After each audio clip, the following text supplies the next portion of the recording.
అని అంటే ఆయన ఎవరెస్ట్ అన్నారు కదా రఘుబాబు గారు ఒక మెగా అభిమానిగా నాకు తెలిసి మీరు దానికి మించిన మెగా ఫ్యాన్ అని పెంచుకోవడం కంటే ఇంకా బెస్ట్ డిజిగ్నేషన్ ఏది ఉండదని మీరు కోరుకుంటారు రైట్ అంతే రైట్ అలా ఒక హార్డ్ కోర్ మెగా ఫ్యాన్గా మీరు ఎలా చూడాలనుకుంటున్నారని చెప్తారు కానీ ఒక కాలర్తో మాట్లాడదాం. రాఘవేంద్ర ప్రసాద్ గారు మీకు బాగా సుపరిచితులు. ప్రగతి నగర్లో హైదరాబాద్లో ఈ కుకట్పల్లి కేబిహెచ్పి ఏరియాలో ఎప్పుడు చిరంజీవి గారికి సంబంధించి ఏ కార్యక్రమం చేయాల్సి వచ్చినా ముందుండే రాఘవేంద్ర ప్రసాద్ గారు ఫోన్ లైన్లో సిద్ధంగా ఉన్నారు. రాఘవేంద్ర ప్రసాద్ గారు నమస్కారం. నమస్కారం అండి. నమస్కారం. మీకు పృథ్వీరాజ్ గారికి ఇంకా ప్యానల్ ఎవరు ఉంటా అందరికి కూడా నమస్కారం అండి. మరియు 99 టీవీ ప్రేక్షకులకి అందరికి కూడా నమస్కారం అండి. రైట్. ఎందుకు మీకు చిరంజీవి గారి పేరు చెప్తే అలా గూస్ బంప్స్ వస్తాయి మీకు? అవునండి. ఇప్పుడు కూడా నాకు తెలిసి మీ వాయిస్ లో ఫ్రీక్వెన్సీని బట్టి నాకు అర్థమైంది మీరు టెన్షన్ పడుతున్నారు గూస్ బంప్స్ తో. రైట్. రీసెంట్ గా ఏదో బ్లడ్ డొనేషన్ క్యాంప్ కూడా చేశారు చాలా సక్సెస్ఫుల్ గా. అవునండి. మొన్న ఆదివారం రోజునే బ్లడ్ డొనేషన్ క్యాంప్ చేసాము. ఇప్పుడే కాదు, లాస్ట్ 3 years నుంచి కూడా మేము చిరంజీవి గారి బర్త్డేని అత్యంత వైభవంగా జరుపుకుంటున్నామండి ప్రగతి నగర్లోని. మేము ఏముంటదంటే, ఇప్పుడు మనం గోదావరి జిల్లా వాళ్ళకి సంక్రాంతి ఎప్పుడు వస్తుందా అని ఎదురు చూస్తూ ఉంటాం.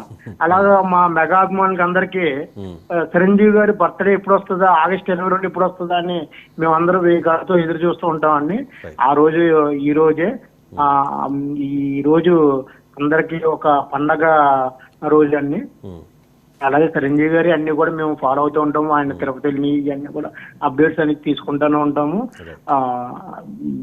అదండి మాకు అంటే ఆయన అంటే ఇంకా మా ఇంట్లో అందరూ ఎందుకు ఇష్టం అండి? బాగా డైలాగులు చెప్తారనా, లేకపోతే బాగా డాన్స్ చేస్తారనా, లేకపోతే బాగా అందంగా ఉంటారనా? లేదు, అది ఒకప్పుడు అండి. అది మేము చిన్నతనంగా ఉన్నప్పుడు చిరంజీవి గారి సినిమా రిలీజ్ అవుతుందంటే తెల్లజాను 3 గంటలకి 4 గంటలకి వెళ్ళిపోయి తెరల ముందు కూర్చుని ఆ పువ్వులు చెమ్ముతూ అక్కడి నుంచి అది ఎలా డైవర్ట్ అయిందంటే, అన్నయ్య గారు ఎప్పుడైతే ఈ ప్రజలందరినీ ఉద్దేశించి అభిమానులతో ఈ సంక్షేమ కార్యక్రమాలు, ఈ blood donation camp, eye donation camp, ఎవరైనా ఆపదల్లో ఉంటే ఈ మన కరోనా టైంలోని ఇవన్నీ ఆయన చేసిన కార్యక్రమాలకి నేనైతే ఖచ్చితంగా ఆయన్ని చూసే ఒక ఇన్స్పిరేషన్ అయ్యి ఇటువంటి కార్యక్రమాలు చేయడానికి నేను ముందుకు వస్తూ ఉంటానండి. ఎందుకంటే మనం ఏదో మనం మళ్ళీ ఇది చేసాక కూడా మళ్ళీ దాన్ని ఉపయోగించుకోం. ఎందుకంటే అది ఆయన సందర్భంగా చేయాలి. ఈ టైంలో నేను ఒకటి చెప్పాలండి. మొన్న 2 days బ్యాక్ నాకు మార్నింగ్ 7:30కి ఒక లేడీ ఫోన్ చేశారండి.